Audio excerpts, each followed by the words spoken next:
dulu. Apa ini? Yes. Oke, halo. Selamat pagi. Selamat pagi, Pak. Oke, silakan aktifkan kamera semua. Karena saya rekam ini, kalau tidak Anda aktifkan kamera berarti Anda tidak terekam wajahnya. Dan Anda tidak masuk ke dalam daftar mahasiswa yang berpartisipasi di dalam kelas ini. Wih, ada yang baru bangun tidur, ada yang baru menata mimik mukanya. Wes. Baiklah, silakan aktifkan kamera. Tanpa mengaktifkan kamera, ya saya tidak tahu sekuensinya seperti apa. Karena Anda tidak terekam di dalam partisipasi perkuliahan. Baiklah teman-teman, saya ingin menggunakan waktu perkuliahan pada pagi hari ini dengan efektif dan efisien. Oleh karena itu, sambil menunggu teman lain bergabung dengan perkuliahan Swamaya ini di ruang virtual Zoom, kita mulai saja. Yang pertama, saya ingin mengucapkan, karena ini masih dalam suasana bulan Syawal, jadi saya ucapkan selamat merayakan Hari Raya Idul Fitri, minal aidin wal faizin, mohon maaf lahir dan batin. Saya secara pribadi menyampaikan permohonan maaf kepada teman-teman apabila selama perkuliahan satu semester ini tentu saja saya banyak hilaf, banyak cengengesannya, celeleannya, itu bahasa Semarang, celelean gitu, kepada teman-teman. Semoga teman-teman berkenan melapangkan ya pintu maaf bagi saya sehingga kita sama-sama halal dalam suasana Idul Fitri ini. Yang kedua, saya juga sebelum teman-teman meminta maaf sudah saya maafkan terlebih dahulu agar teman-teman dalam proses menuntut ilmu dan mengembangkan diri di UIN Wali Songo Semarang, khususnya di mata kuliah ini, mendapatkan ilmu yang manfaat, ilmu yang memberikan keberkahan, tidak hanya bagi teman-teman, tapi juga untuk masyarakat secara luas, bagi bangsa, negara, dan dunia. Ya, teman-teman ya. Sesuai dengan kontrak perkuliahan yang dinego oleh Komting pada saat akhir-akhir Ramadan kemarin, karena teman-teman ingin waktu yang agak longgar dalam menikmati Lebaran, saya waktu itu menyampaikan kepada Komting agar berdiskusi dengan teman-teman. Nanti akan ada pertemuan khusus yang untuk menutup diskusi virtual kita selama liburan itu, sekaligus harus ada semacam final project atau proyek akhir. Karena saya juga tidak akan mendesain ujian akhir semester dalam bentuk tes tertulis, sehingga orientasi kita ada pada karya. Sesuai dengan tajuk perkuliahan kita kan jurnalistik televisi dan radio. Sehingga tidak menarik lagi dan tidak asik lagi menurut saya apabila ujian akhir itu didesain dalam bentuk tes tertulis yang hanya bisa mengukur pengetahuan teman-teman, tidak mengukur keterampilan teman-teman. Apa proyek kita hari ini yang akan saya sampaikan? Anda sudah membuat sebuah kelompok, ya sudah dibagi kelompok ya, penting ya, sebelum liburan kemarin ya. Sudah, Bapak. Ya, baik sekali.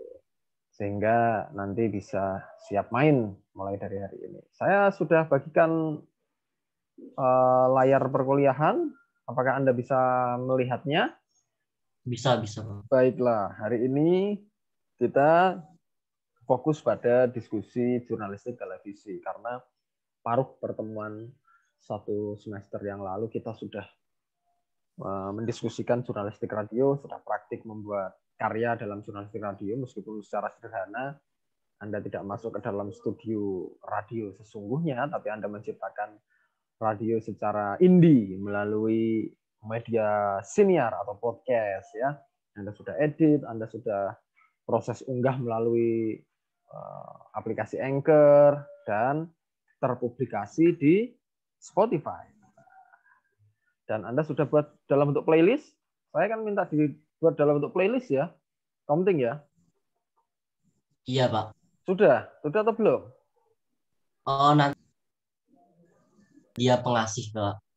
Nah, itu tolong dibagikan kepada saya linknya, karena saya mau Oke, siap, siap, Pak. bagikan ke teman-teman agar bisa dinikmati. Ya, saya bagikan ke Bapak Ibu dosen yang lain juga biar melihat, oh ini mahasiswa saya ini rekaman tentang tentang moderasi beragama, kan gitu ya. Tolong nanti playlistnya dibagikan kepada saya segera ya, karena itu sudah instruksi lama. Oke, dan hari ini kita fokus ke jurnalistik televisi. Kita sejenak lalui jurnalistik radio yang sudah kita produksi bersama. Nah, sebenarnya antara jurnalistik televisi dan jurnalistik radio, saya rasa kedekatan teman-teman ya, kedekatan teman-teman pada dua media ini cenderung lebih dekat dengan jurnalistik televisi. Saya yakin semua mahasiswa yang ada di kelas ini punya televisi. Kalau tidak punya televisi, wah saya tidak percaya. Tidak percaya. Karena Anda hidup di era digital dan televisi itu merupakan sebuah kebutuhan primer di dalam keluarga sekarang. Kalau ada yang mengatakan, wah saya nggak punya televisi, Pak, tidak percaya saya. Kalaupun Anda tidak punya televisi tabung, pasti Anda punya televisi LED. Kalaupun tidak punya televisi LED, Anda punya HP. Nah, di dalam HP itu sekarang televisi sudah banyak sekali, bahkan televisi-televisi berbayar seperti Netflix, Mola TV, semuanya ada, gitu kan. Apalagi anak-anak laki-laki yang suka nonton bola gitu, semuanya sekarang berlangganan Mola TV. MU menang, wah, MU nomor 2, kan gitu. Alah, GGMU. Manchester City juara. Kampret. Ya, oke, kita lanjutkan lagi ya. Jadi jurnalistik televisi pasti akan lebih dekat dengan teman-teman, dan seperti yang kita ketahui bersama bahwa jurnalistik TV ini bermedia audiovisual, berbeda dengan jurnalistik radio kemarin. Kalau di dalam karakteristik jurnalistik radio, waktu itu kita tekankan bahwa kekuatan utama jurnalistik radio ada pada suara, ya. Bagaimana kita memanfaatkan suara kita untuk bercerita kepada orang lain terkait dengan gagasan, terkait dengan pemikiran, terkait dengan konten-konten yang akan kita sampaikan kepada orang lain. Ya, gitu ya waktu itu ya. Bagaimana kita bisa menyihir pendengar dengan suara kita. Kita bisa bercerita kesedihan, kita bisa bercerita kegembiraan, keriuhan, bercerita tentang kemelut, ya, itu melalui suara. Nah, itu uniknya jurnalistik radio, karena kita nggak bisa memberikan ilustrasi gambar. Dari hal tersebut, berkembanglah media untuk menutup kekurangan-kekurangan yang ada di dalam jurnalistik radio. Benar nggak? Karena di dalam jurnalistik radio, orang nangis itu hanya suaranya yang kita dengar. Iya kan? Oh, nangis, kan gitu. Orang tertawa gitu, gitu kan. Oh, tertawa, berarti senang. Orang takut, kan gitu. Suaranya mendesah-desah. Oh, ini antara takut atau antara apa gitu. Nah, itu jurnalistik radio. Perbedaan suara akan menentukan perbedaan pemahaman, dan bisa saja suara yang sama bisa disalahartikan oleh pendengar. Itu di dalam radio. Kelemahan radio ada pada proses imajinasi para pendengarnya. Sehingga hal ini kemudian dikembangkan dalam jurnalistik televisi. Karena televisi bisa memunculkan dua media sekaligus, yakni media audio dan media visual. Tangisan yang waktu di dalam jurnalistik radio digambarkan melalui suara yang terisak-isak, gitu. Di dalam jurnalistik televisi ternyata tidak perlu. Diam saja tanpa suara saja sudah bisa menampilkan tangisan. Melalui apa? Melalui tetesan air mata. Hal-hal seperti itulah yang kemudian memunculkan karakteristik-karakteristik baru di dalam jurnalistik televisi yang bisa menggunakan dua media sekaligus, yakni media audio dan media visual. Itu bedanya. Ya, sehingga interpretasi, kemudian imajinasi pendengar, imajinasi audiens itu lebih hidup dibandingkan dengan media yang disampaikan melalui jurnalistik radio. Ya, karena ilustrasinya lebih hidup, gambarnya bisa bergerak, berbeda dengan jurnalistik cetak. Di dalam jurnalistik cetak yang dipakai hanyalah media visual berupa tulisan dan berupa gambar ilustrasi. Jadi pendukungnya sangat-sangat minim. Berbeda dengan jurnalistik televisi, media visual dieksploitasi dengan sangat-sangat sporadis, ya, karena gambar bisa bergerak, bisa menunjukkan rasa takut yang lebih menegangkan, gitu. Suaranya juga lebih hidup. Gitu. Coba efek kita coba rasakan ya, kita coba rasakan dari dua berita yang sama misalnya, berita tentang pengeboman Israel terhadap Palestina, misalnya. Ya misalnya nih, diberitakan dalam jurnalistik cetak berupa koran yang hanya memunculkan gambar asap mengepul dan juga tulisan, ya, deskripsi berupa deskripsi. Efeknya bagaimana ketika kita melihat secara sekilas? Biasa saja. Oh, ada bom. Oh, ini bom atau orang yang sedang bakar ketela? Enggak. Jadi hal seperti itu kurang berefek. Berbeda dengan jurnalistik radio yang bisa mendengarkan suara bom itu, bom. Oh, bom. Ternyata bomnya besar-besar juga ya, gitu. Melebihi petasan lebaran. Nah, akan lebih berefek lagi melalui jurnalistik televisi. Karena di sana ada sebuah ilustrasi bom. Wah, asap pengepul, apinya besar sekali. Setelah itu diilustrasikan ada anak-anak kecil yang digotong, sudah tidak berdaya. Wah, kakinya putus, lehernya bersimbah darah. Hal seperti itu efeknya lebih luar biasa karena ilustrasi lebih hidup, ya kan? Dan biasanya jurnalistik televisi ini digunakan untuk menceritakan peristiwa-peristiwa terkini, ya. Contohnya apa nih peristiwa-peristiwa terkini? Nah, misalnya di dalam proses Lebaran, ya, ada budaya apa tuh? Budaya kalau kita pindah dari satu tempat ke tempat lain itu ya? Mudik, Bapak. Mudik, iya, budaya mudik. Nah, itu lazim sekali nih jurnalistik televisi memberitakan secara live, ya, secara langsung di jalan-jalan raya, di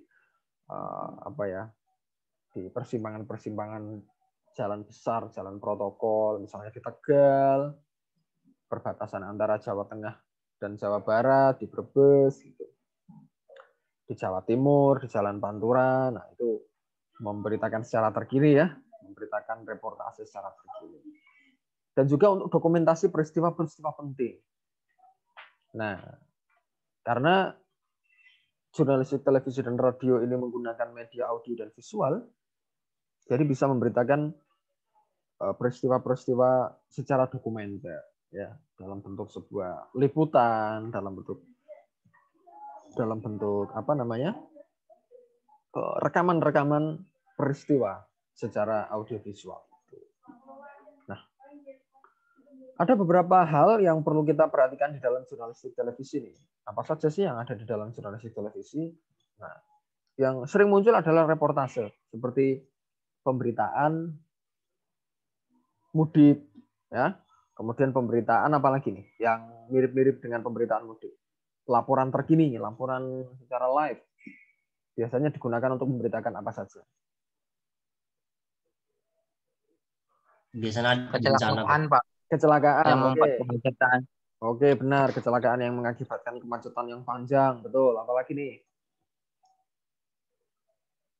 bencana alam. Bencana alam, ya, longsor, tsunami, gempa bumi dan lain-lain. Betul, banjir, ya. Apalagi nih? Apa coba? Ada lagi nggak kira-kira? Banyak. Pemberitaan-pemberitaan yang sekiranya itu memiliki nilai, contohnya itu kayak pemberitaan kupatan atau apa gitu, Bapak. Ya, betul. Itu juga bisa kegiatan-kegiatan yang bernilai berita, ya. Ada lagi nih misalnya kunjungan pejabat ke salah satu instansi. Itu kan karena penting bisa diberitakan secara live. Ya enggak? Yang sekarang ramai juga adalah pernikahan selebriti. Ya, itu kan juga diberitakan secara reportase tuh. Live. Nah, ada laporan terkini terus. Nah, terus apa lagi biasanya? Pemilu, ya enggak? Pemilu itu kan hampir tiap detik diberitakan. Nah, pemilu, terus Terkini terkini dan unik Pak, kayak misal kemarin-kemarin Odading Mang Oleh atau apa. Udah dan Mang Oleh itu juga diberitakan secara live ya? Iya Pak. Oh iya ya. Terus ada lagi, maaf Pak, Meninggalnya suara saya. tokoh Pak. Siapa? Oh ya, meninggalnya tokoh, bener, meninggalnya tokoh-tokoh. Ada lagi nggak selain itu meninggalnya tokoh? Banyak ya, misalnya ketika mau Lebaran, menjelang Lebaran itu ada sidang isbat, itu kan biasanya diberitakan, ya kan? Pada saat Ru'yatul Hilal itu kan juga wah terus dipantau, diberitakan. Nah ini biasanya juga disajikan dalam bentuk breaking news, ya, berita singkat, breaking news. Nah itu. Kemudian yang identik dengan jurnalistik televisi yaitu pembaca berita atau news anchor. Nah, apa bedanya news anchor di dalam jurnalistik TV dengan news anchor di dalam jurnalistik radio? Jelas berbeda. Karena di dalam jurnalistik radio yang ditekankan adalah suara pembaca beritanya. Nggak peduli penampilannya, mau jembalitan ya, mau sambil jongkok, mau sambil nungging, bebas. Yang penting suaranya menarik, yang penting suaranya bisa menyampaikan pesan. Itu di dalam jurnalistik radio. Mau wajahnya gimana terserah. Tapi kalau pembaca berita di dalam jurnalistik televisi harus tidak hanya memperhatikan kualitas suaranya, tetapi juga memperhatikan kualitas gestur tubuhnya. Yang menjadi penting tidak hanya bahasa verbalnya, tapi juga bahasa nonverbalnya. Bahasa verbal itu ada pada kekuatan kata-katanya. Bagaimana ia menyampaikan pesan melalui suara. Sedangkan bahasa nonverbal ada pada kemampuan body language-nya, bahasa tubuhnya. Bagaimana gerak tangannya, bagaimana mimik mukanya, tatapan matanya, ya, gerak kepalanya. Coba Anda lihat apabila ada berita yang disampaikan oleh reporter di tempat peristiwa, apakah ada reporter yang sambil nunduk gini? Kan nggak ada. Pasti dia berdiri tegak, kemudian dia menunjukkan sesuatu dengan tangannya dan sebagainya. Dan tidak boleh baca terus tuh. Meskipun pekerjaannya pembaca berita, ya kan? Tapi pembaca berita dalam hal ini adalah penyampai berita. Jadi harus meskipun dia membawa teks, teks itu hanya sebatas sebagai pengingat peristiwa-peristiwa tertentu. Tapi penyampaiannya tidak boleh dalam bentuk membaca, harus menjelaskan. Ya pemirsa, saya laporkan di dalam proses mudik pada tahun ini berjalan dengan lancar, terpantau ramai lancar, kan begitu kan, dan sebagainya. Nah, pembaca-pembaca berita seperti ini biasanya adalah pembaca berita magang yang diminta untuk menjadi reporter lapangan terlebih dahulu. Kalau sudah menarik, sudah mulai punya jam terbang yang tinggi, baru dia pindah tuh ke pembaca berita di studio. Nah, seperti siapa ya, Alvito Dinova, kemudian Jeremy Teti. Anda tahu ya Jeremy Teti ya? Jadi Pak tahu. Nah, itu contoh-contoh pembaca berita. Sampai pada Najwa Shihab, ya, dan Tina Talisa, dan sebagainya. Itu contoh-contoh pembaca berita. Dan beberapa jenisnya. Nah, selain reportase, selain berita-berita terkini dan langsung yang dibawakan oleh pembaca berita di lapangan atau reporter, salah satu produk jurnalistik TV juga bisa dalam bentuk dokumenter. Apa bedanya dokumenter dengan reportase? Nah, kalau reporter atau reportase itu dibawakan oleh reporter, diceritakan, dan ilustrasi gambarnya disorot secara langsung di lapangan itu pada saat kejadian tersebut. Berbeda dengan dokumenter. Dokumenter cenderung disampaikan secara siaran tunda, tidak secara langsung, teman-teman. Jadi ada pembaca berita, tapi pembaca berita ini cenderung menggunakan dubbing atau suara latar, ya. Meskipun dalam momen-momen tertentu ditampakkan secara langsung reporternya, tapi juga diiringi dubbing. Dan ilustrasi gambarnya cenderung dimanipulasi agar memunculkan sebuah efek cerita. Contohnya Jejak Si Gundul, Anda tahu Jejak Si Gundul ya? Nah, dia ini menceritakan perjalanan ke desa, kemudian dia memotong batang bambu, lalu bikin masakan di tengah hutan dan lain-lain. Nah, itu contoh dokumenter. Ada lagi misalnya apa ya? Yang lain apa ya? Yang mirip-mirip seperti itu dokumenter. Kalau anak-anak itu ya Si Bolang. si Bolang. Nah, itu juga bagian dari produk jurnalistik TV. Nah, ada lagi nggak yang lain? Yang bersifat MTV, Pak. apa? MTV, musik televisi memang. My Trip My Adventure. Oh iya, My Trip My Adventure ya, itu juga dokumenter, benar. Nah itu kan videonya kan juga cenderung sinematik, meskipun reality gitu kan, meskipun memunculkan atau menunjukkan realitas, tapi juga dibumbui ya, dibumbui unsur-unsur sinematografi, dibumbui unsur-unsur cerita agar gambar yang ditayangkan itu punya alur. Karakteristiknya kan berbeda dengan gambar yang menunjukkan kemacetan lalu lintas. Karakteristiknya berbeda dengan gambar-gambar yang menunjukkan kondisi terkini kecelakaan atau kondisi terkini bencana alam tadi. Benar ya? Nah, meskipun pemberitaan bencana alam juga bisa diberitakan secara dokumenter. Dan biasanya itu juga terjadi, misalnya di TV One. Tapi yang siaran tunda gitu kan. Bencana alam menimpa Yogyakarta pada pekan lalu, bla bla bla bla, dan itu ada sorotan gambar ke puing-puing rumah, ya kan? Ada sorotan gambar anak-anak sedang menangis, ada sorotan gambar masyarakat yang sedang mengungsi di barak. Nah, itulah dokumenter. Berbeda dengan reportase tadi. Yang seperti itu kan Pak, kayak cuplikan-cuplikan video gitu digabungin. Iya, betul. Itu dokumenter. Mm-mm. Terus ada dubbingnya. Tahu ya, ada semacam apa ya? Pengisi suaranya. Dubbing itu pengisi suara itu, yang menjelaskan melalui suara itu. Iya, tapi tidak tampak orangnya. Kan berbeda tuh. Kalau reportase tadi kan reporter nampak dan dia menceritakan kondisi terkini di lapangan. Paham ya? Perbedaan antara yang pertama dengan yang kedua. Oke. Ada juga buruh sergap. Nah, buruh sergap ini juga menjadi salah satu produk penting di dalam jurnalistik televisi.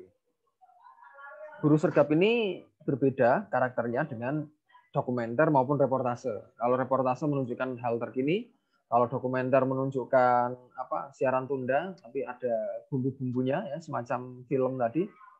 Tapi kalau buruh sergap tidak. Dia itu menceritakan sebuah proses ya. Proses pemberitaan yang diikuti kamera. Contoh yang paling terkini adalah Siap 86. Tahu ya, Siap 86. Nah, itu contoh buruh sergap. Itu contoh jenis produk jurnalistik televisi buruh sergap. Jadi menangkap penjahat, kemudian polisinya gerak, sementara diikuti kamera, semacam kamera tersembunyi. Nah, itu buruh sergap. Kemudian pemberitaan tentang penggunaan pewarna buatan di dalam makanan. Ada nggak biasanya seperti itu? Nah, itu buruh sergap. Jadi kamera tersembunyi, sebut saja mawar. Itu kan kameranya pura-pura disembunyikan, kemudian wawancara dengan penjual di mana? Di pasar.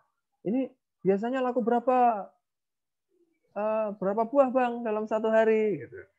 Yang biasanya ini laku 10 buah. Nah, itu kan yang suaranya diubah gitu. Itu buruh sergap dan itu juga menjadi salah satu produk jurnalistik TV yang sangat populer. Dulu juga ada semacam ini nih. John Pantau, tahu ya? John Pantau ya? Iya, Bang. Nggak tahu saya, Pak. Pernah? Nggak tahu ya? Oh, coba nanti cari-cari di. Pernah dengar. Pernah dengar ya? Tapi mungkin Indosiar. generasi kita sudah berbeda ya. Anda mungkin sudah tidak melihat itu dan sekarang beda, nggak ada John Pantau sih. Ya. Tahu Pak, pas SD Pak. Nah, itu artinya dia melihat misalnya pelanggaran lalu lintas, tapi dia bawa kamera tersembunyi, lalu tiba-tiba langsung nggak pakai helm nih. Nah, itu adalah seperti itulah. Artinya Dia semacam melakukan investigasi dengan membawa kamera, gitu loh, memberitakan secara investigatif. Gitu. Itu buruh sergap. Berbeda dengan dokumenter ya. Kalau dokumenter kan ada kompilasi gambar, dokumenter ada kompilasi gambar dan ada perpaduan antara dubbing ya, ada dubber, ada gambar. Sementara buruh sergap langsung di situ. Tapi berbeda juga dengan reportase karena dia sifatnya tidak hanya memberitakan, tapi juga mengulik hal-hal yang bersifat rahasia itu. Nah, itu buruh sergap. Itu buruh sergap ya. Tapi kalau saya pandang ya Pak, dari ketiga itu tetap itu Pak, apa ya? Tetap menggunakan dokumenter semua Pak. Enggak Betul. buruh sergap, enggak reportase, jadi enggak akhirannya awalan gitu. Pasti ada gitu dokumenternya. Ya karena itulah jurnalistik televisi. Kekuatan jurnalistik televisi kan memang ada pada gambar, ya kan? Nah, yang membedakan adalah karakteristik jenis beritanya. Jadi kalau dokumenter tidak ada proses boosternya, tidak ada proses reportasenya. Dia memang reportase tapi sudah dalam bentuk kemasan. Paham ya Mas ya? Benar-benar dalam bentuk olahan. Iya, Sementara kalau reportase langsung, nah, dia kan sisi yang ditonjolkan adalah live-nya, berita langsungnya, berita terkininya. Sementara buruh sergap kan yang ditonjolkan adalah proses investigasinya. Nah, hal seperti inilah yang membedakan. Jadi, kalau karakteristiknya sama semua, jelas. Karena sama-sama produk jurnalistik TV. Pasti membutuhkan ilustrasi gambar, pasti membutuhkan kompilasi-kompilasi gambar pendukung, ya kan? Sinematiknya pasti butuh. Karena kekuatan jurnalistik TV memang ada pada unsur sinematografinya, ilmu sinemanya. Nah, jadi dari ketiga jenis tersebut pasti teman-teman sudah bisa mulai menemukan karakteristik perbedaannya.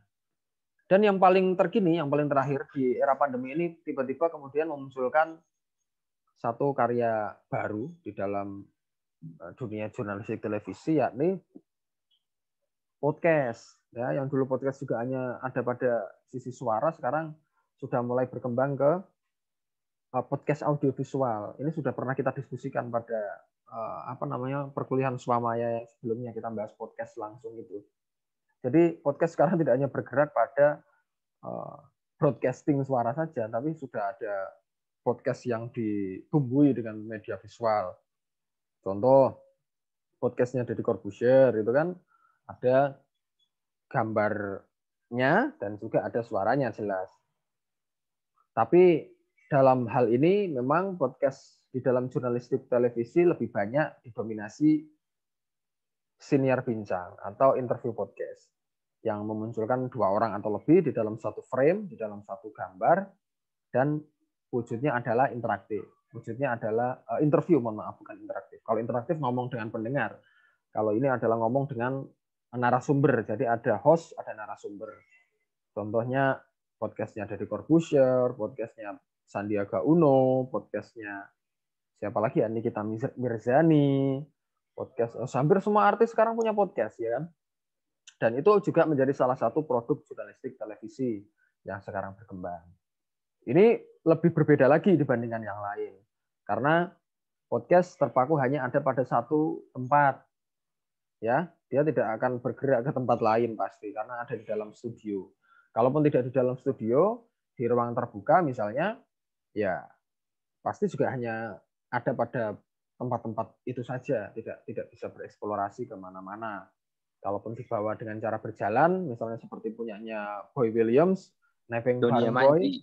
Ya, Anda salah satu dari Anda pernah nonton kontennya Boy Williams kan? Oh, pernah. Nah, itu kan yang Nebeng Bareng Boy itu kan sebenarnya podcast. Dia kan ngobrol di situ. Tapi dia menginovasi agar tidak di dalam ruangan gitu. Jadi naik mobilnya gitu. Karena mobilnya keren kan juga bisa dieksplorasi di mobil. Nah, seperti itu. Tapi intinya sama, sebenarnya ngobrol di satu ruangan. Kemudian ada pembawa, ada host dan ada narasumber, ada bintang tamu. Itu juga salah satu jenis ya atau produk jurnalistik televisi yang berkembang hingga kini.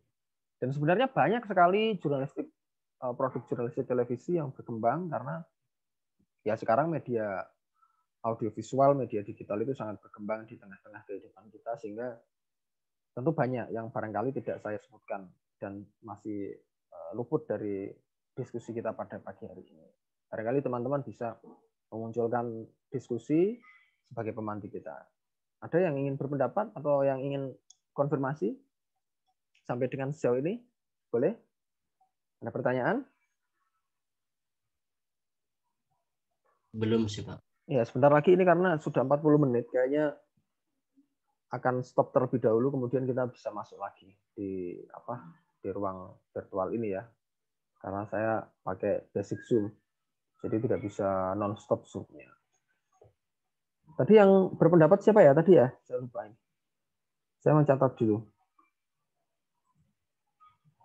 Yang tadi bersuara,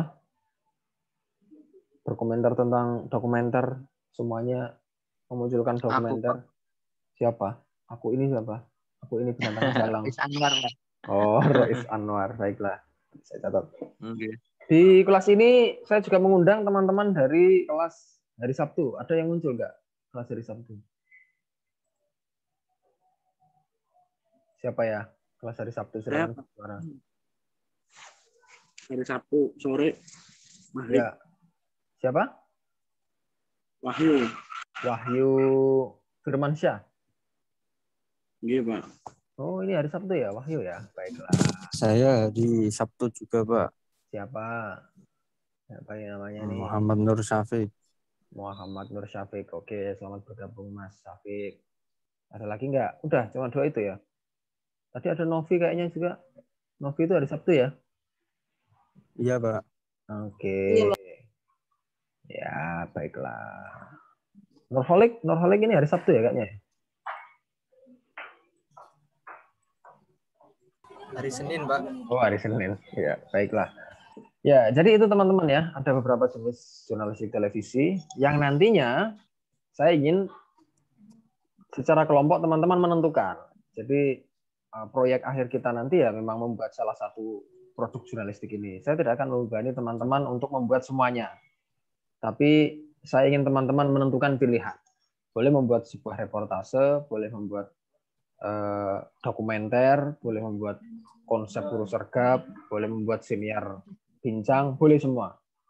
Sesuai dengan passion, sesuai dengan diskusi, sesuai dengan kreativitas. Yang paling penting adalah bagaimana teman-teman bisa memunculkan dan menyajikan kreativitas maksimal. Saya tidak mengatakan kreativitas tanpa batas ya, karena manusia itu kan penuh dengan keterbatasan. Jadi munculkan kreativitas Anda secara maksimal dengan kelompok teman-teman. Kemarin sudah dibentuk satu kelompok ada berapa orang, Komting? Ada 3. Nah, ada 3 orang, itu pas menurut saya. Karena misalnya Anda menciptakan sebuah reportase, bisa saja nanti bagi tugas, ada yang menjadi seorang reporter, ada yang bertugas mengambil gambar, ada yang bertugas menjadi dubber, ada yang bertugas ngedit, hal seperti itulah. Dokumenter juga demikian, guru sergap juga demikian. Kalau memang 3 orang itu mau jadi artisnya semua ya, bagi tugas di dalam proses itu. Ya silakan. Bentar ya.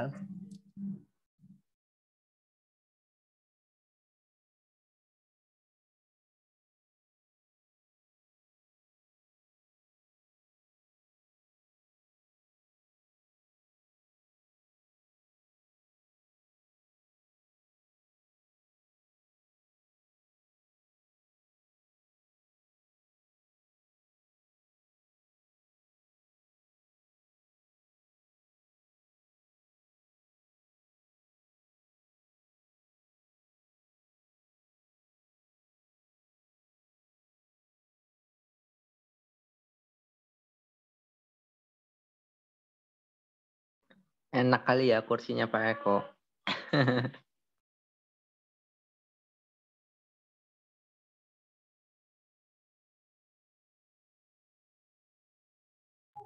Halo teman-teman ya, maaf ada sponsor sebentar di fakultas. Ya, jadi nanti teman-teman buat sebuah karya ini dan itu akan kita gunakan sebagai proyek akhir kita, sebagai penilaian akhir kita.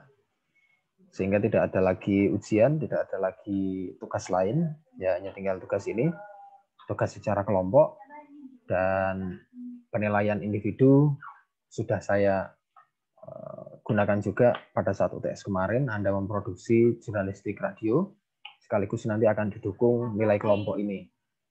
Sehingga kerjasama teman-teman juga sangat dibutuhkan. Jika karya itu bagus, satu kelompok nilainya akan bagus. Jika tidak, ya memang pukul rata tidak bagus begitu. Kalau kita ngomong tentang nilai ya,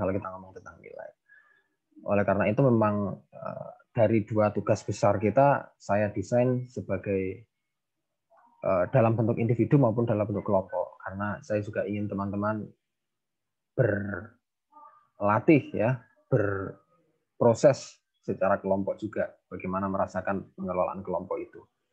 Nah, hal ini menjadi penting karena sebagai salah satu karya pamungkas kita, saya ingin teman-teman benar-benar, sekali lagi yang perlu saya garis bawahi adalah menunjukkan kreativitas maksimal teman-teman, menunjukkan inovasi. Jangan hanya sebatas menciptakan yang penting jadi. Karena pekerjaan yang didasari yang penting jadi, ya saya juga yang penting terkumpul pada diri saya. Tidak akan pernah membuat kesan baik pada saya. Saya cukup perfeksionis untuk menilai sebuah karya, jadi sajikan karya yang bisa saya anggap nilainya di atas 80 gitu. Yang bisa membuat saya, oh anak ini memang luar biasa kan gitu. Dan Mantap. Nah, dan sebenarnya ini sangat sederhana karena teman-teman, saya tidak menuntut teman-teman menggunakan alat yang modern, enggak. Saya tidak menuntut teman-teman harus memiliki peralatan yang mumpuni seperti kamera DSLR atau kamera mirrorless, dilengkapi dengan mikrofon yang canggih, Rode atau Saramonic, itu enggak. Teman-teman bisa menggunakan peralatan yang teman-teman miliki di dalam kelompok tersebut. Tapi kalau memang mau berupaya secara maksimal, misalnya, teman saya ada yang punya, saya mau pinjam, ya itu lebih bagus. Nah, itu lebih bagus. Itu menunjukkan bahwa teman-teman punya kualitas dan punya selera berkarya yang bagus dibandingkan yang lain. Nah, ini nanti akan menunjukkan selera sih. Selera seni setiap mahasiswa. Dan saya akan memberikan kesempatan berkarya dengan cukup panjang karena kita akan akhiri perkuliahan ini pada bulan Juni, sehingga Anda masih punya paling tidak waktu 2 minggu, ya kan? Benar nggak? Punya waktu 2 minggu. Kira-kira cukup nggak 2 minggu? Cukup lah ya? Gimana, Kamting? Cukup. Tanggal, Yes, cukup. tanggal 7 Juni gitu ya. Tanggal 7 Juni kita langsung pameran karya. Kita putar itu. Bismillah Pak, cukup Pak. Nah, 7 Juni jadwal kita adalah pemutaran karya. Pemutaran karya nanti kita putar melalui Zoom. Nah, saya mau pinjam Zoom-nya fakultas dan akan kita putar bersama-sama non-stop. Nanti kita undang, saya juga akan undang teman-teman saya biar ditonton orang lain juga, tidak hanya ditonton oleh kelas ini, tidak hanya ditonton oleh masyarakat yang ada di dalam kelas ini saja. Kira-kira siap nggak kalau begitu? Jadi nanti kita bikin sebuah acara. Ya, acara penutupan itu kita putarkan siniar yang sudah kita buat sebelumnya, yaitu podcast di Spotify teman-teman. Nanti juga ada pemutaran karya jurnalistik televisi ini. Gitu. Nah, di dalam kelas nanti juga kita tinggal pilih siapa yang akan memandu acara ini menjadi pembawa acara, kemudian pengisi acara yang lain boleh nanti. Itu kita bicarakan setelah karya jadi. Nah, untuk proses pameran karya secara virtual ini. Sehingga ada kesannya. Dan pada saat pameran karya itu, saya sudah tidak main apa-apa. Saya cukup menonton dan saya cukup menilai karya teman-teman. Nah, meskipun demikian, dalam waktu 2 minggu ini, Anda berkarya, Anda sangat saya perbolehkan untuk membuka komunikasi dengan saya. Untuk apa? Untuk konsultasi, misalnya butuh diskusi apa, misalnya butuh saran apa, silakan. Jadi saya tetap membuka waktu, artinya tidak harus hari Senin juga. Anda bisa langsung hubungi saya melalui Japri atau melalui grup di WhatsApp itu, silakan. Hal-hal yang perlu Anda persiapkan adalah ini nih, sebentar. Nah, pastikan Anda sudah punya grup ya dalam proyek produksi ini, sudah punya grup semua ya. Kecuali yang hari Sabtu nih. Nanti yang hari Sabtu kita diskusi lagi di grup WhatsApp. Tolong nanti Anda ciptakan sebuah grup juga dan sehingga Anda bisa bergerak setelah itu. Kemudian mulai hari ini diskusikan dengan kelompokmu ya, ikhwal produk apa yang akan dikerjakan. Apakah mau bikin sebuah reportase, apakah mau bikin apa tadi dokumenter, atau mau bikin buku sergap, atau bikin senior bincang tadi atau podcast, interview podcast. Kemudian siapkan peralatan dan materi sebelum produksi. Nanti didiskusikan kameranya pakai kamera apa, ada yang punya enggak, atau pakai HP apa, yang punya siapa. Nah, seperti itu perlu dipersiapkan betul-betul agar karya teman-teman maksimal. Finalkan konsep dengan musyawarah bersama. Apa saja yang perlu difinalkan? Ya tadi, talentnya siapa. Orang yang akan bermain di depan layar siapa dan di balik layar siapa. Ya harus kerja tim. Nggak boleh egois. Kalau mau semuanya masuk ke dalam gambar, ya desain bagaimana agar semuanya masuk ke dalam gambar. Kalau tidak, semuanya mau di belakang layar lah, yang main siapa. Nah, itu harus dipikirkan itu. Jangan egois ya.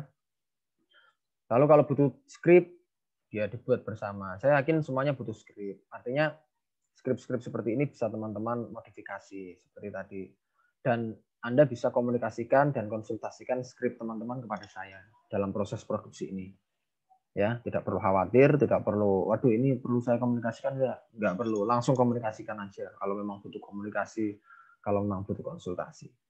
Kalau semua komponen sudah siap, eksekusi. Nggak usah banyak bacot gitu ya. Nah, diskusi terus, ngobrol terus, ngomong terus, ngopi terus, ya nggak selesai-selesai. Jadi pokoknya semua peralatan siap, eksekusi.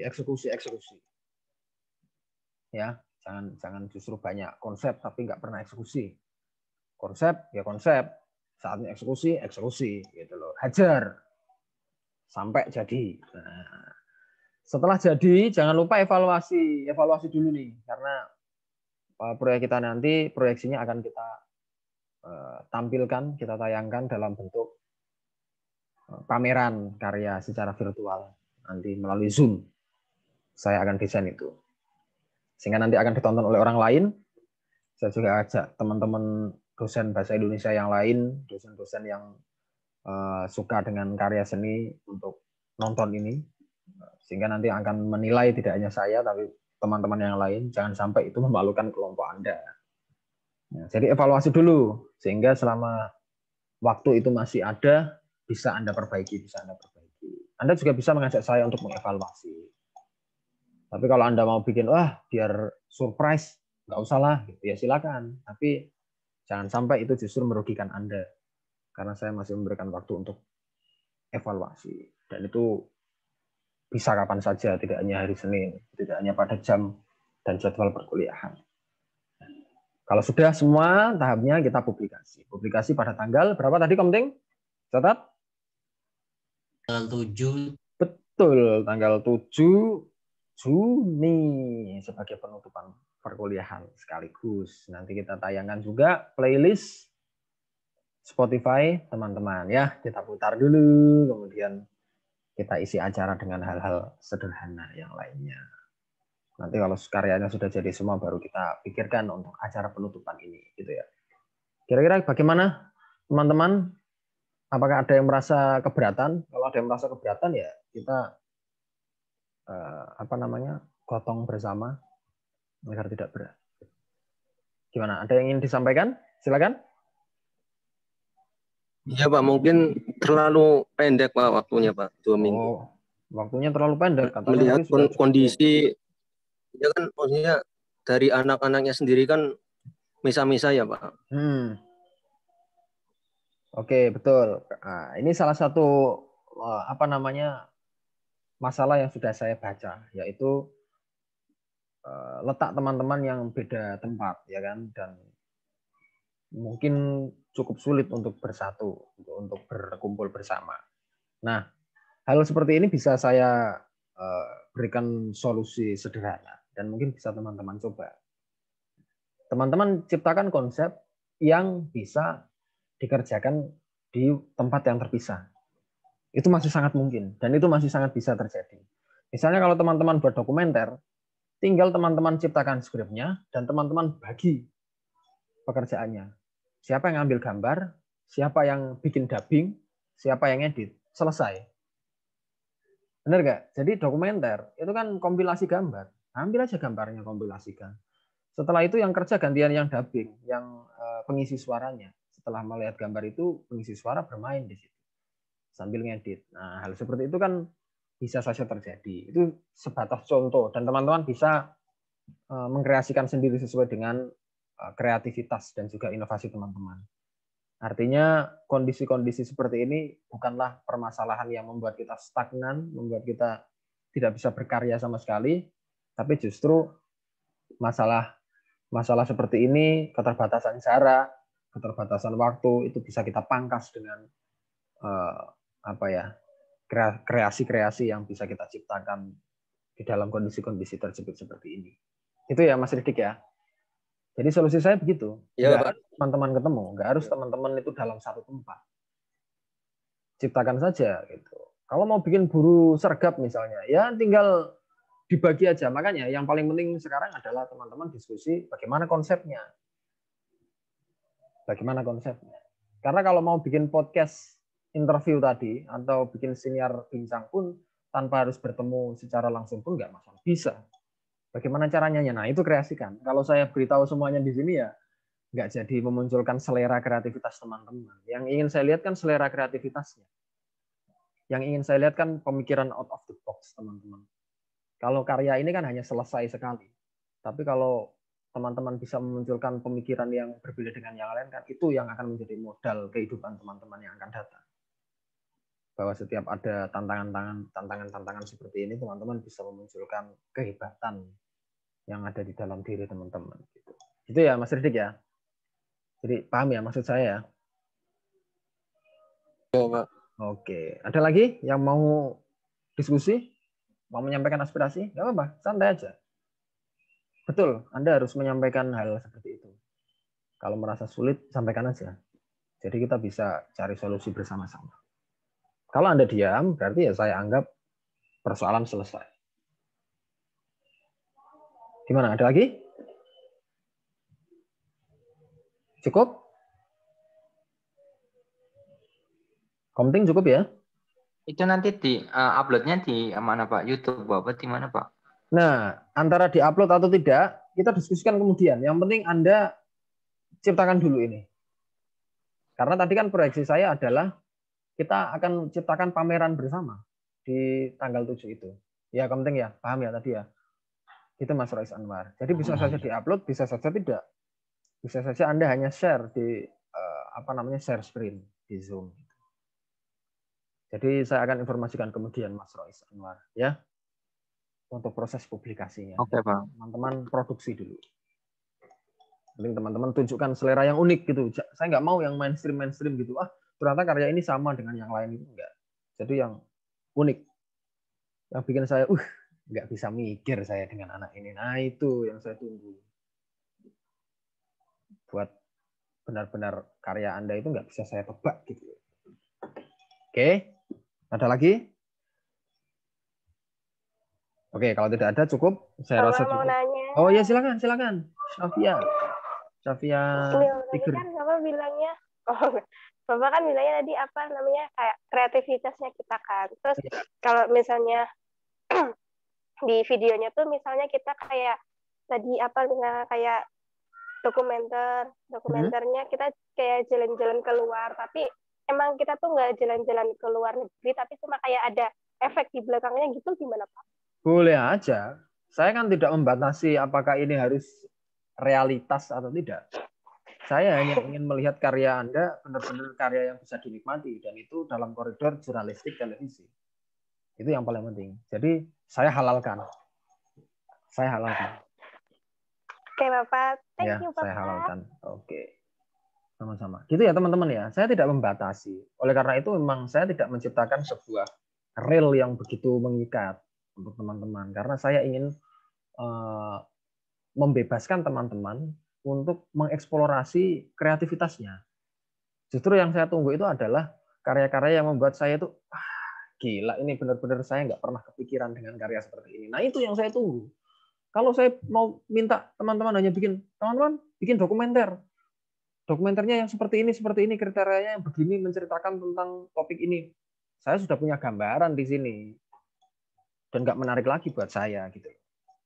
Oleh karena itu, tema justru tidak saya sebutkan, kemudian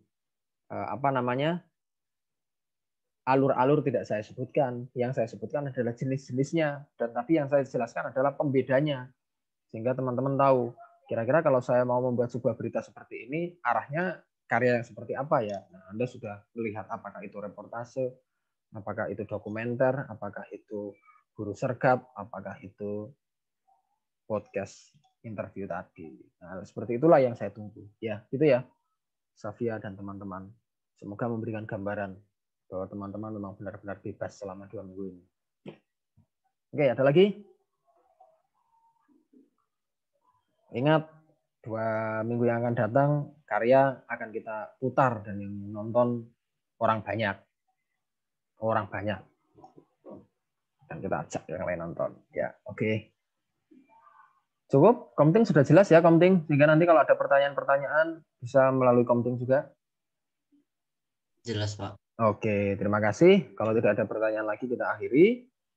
Sampai jumpa di diskusi-diskusi non-formal di grup, boleh. Sekali lagi saya buka kesempatan untuk konsultasi dan diskusi.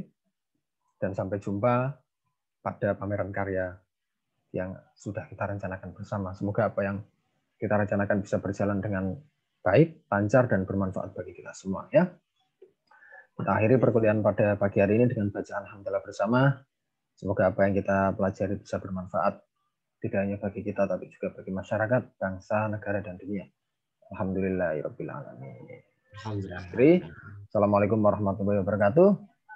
Waalaikumsalam warahmatullahi Waalaikumsalam wabarakatuh. warahmatullahi wabarakatuh. Ya. Oke. Bye-bye. Bye-bye.